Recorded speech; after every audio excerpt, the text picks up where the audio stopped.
पर्दे के पीछे से बड़ा खेल कर गई मायावती। कैसे इंडिया के पक्ष में मायावती ने चला बड़ा दांव।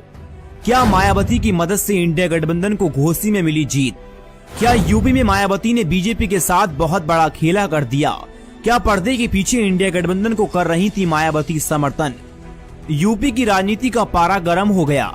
मायावती और अखिलेश यादव के बीच जो टक्कर थी उसमें अखिलेश यादव ने बाजी मार ली, बीजेपी को सिरे से खारिज कर दिया। आपको बताने की घोसी में हुए उपचुनाव में दारा सिंह चौहान यानी दल बदलू नेता को जनता ने नकार दिया और इसका सीधा फायदा अखिलेश यादव को हुआ। अखिलेश यादव के प्रत्याशी यानी सुधाकर सिंह ने ऐतिहासिक जीत दर्ज कर ली। आखिर क्या इसके पीछे मायावती का हाथ था। दल बदलू नेता की क्यों हुई इतनी बुरी हार। इंडिया गठबंधन को पर्दे के पीछे से क्या मायावती साथ दे रही थी।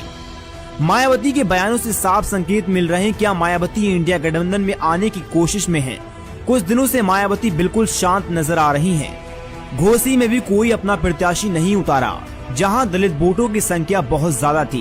क्या दलित वोटों को अपने पक्ष में नहीं लाना मायावती ने ये संकेत दे दी कि वह इंडिया गठबंधन की तरफ हैं। पर्दे के पीछे मायावती का बहुत बड़ा हाथ था।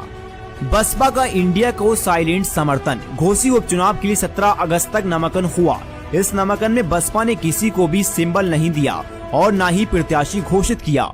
मैदान में राष्ट्रीय दल से सिर्फ सपा और भाजपा के प्रत्याशी मैदान में थे। राजनीतिक पंडित मानते हैं कि इंडिया गठबंधन को बसपा का पहला समर्थन मिला जब उसने अपना कैंडिडेट ही नहीं उतारा, क्योंकि अखिलेश यादव पीडीए पर काम कर रहे थे। ऐसे में यदि बसपा अपना कैंडिडेट उतारती तो पीडीए का डी कैडर अपनी पार्टी के लिए पोल करता, पर बसपा ने ऐसा नहीं किया। जबकि साल 2022 के चुनाव में बसपा प्रत्याशी ने घोसी चुनाव में 54,248 वोट पाए थे। यदि ये कैंडिडेट आज भी खड़ा होता तो तस्वीर कुछ और होती। ऐसे में ये साइलेंट समर्थन की पहली सीढ़ी थी मायावती की। कहा मत दो वोट, देना तो नाटो पर।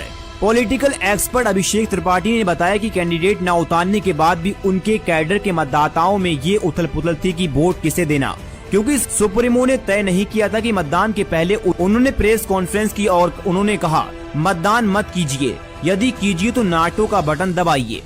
इसका असर भी देखने को मिला। कुल 1725 वोट नाटो को पड़े, लेकिन दलित मतदाताओं ने वोट भी दिया और जमकर सुधाकर सिंह को वोट किया, जिससे इंडिया मजबूत हुआ और प्रत्याशी सुधाकर सिंह जीत गए। ऐसे में मायावती का इंडिया को समर्थन सामने आया तो इस बात से साफ है कि मायावती ने अंदरूनी इंडिया गठबंधन को अपना समर्थन दे दिया, जिसका भाजपा को घाटा हुआ। आपको बता दें कि कांग्रेस को मिली संजीवनी।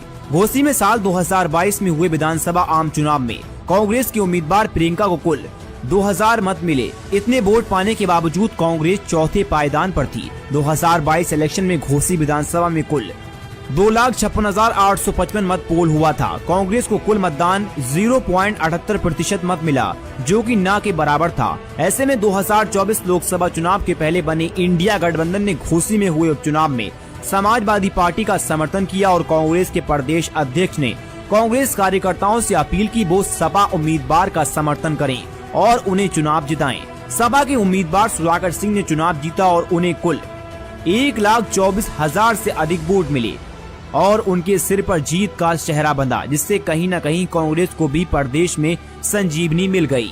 आपकी क्या राय इस रिपोर्ट के बारे में हमें कमेंट बॉक्स में जरूर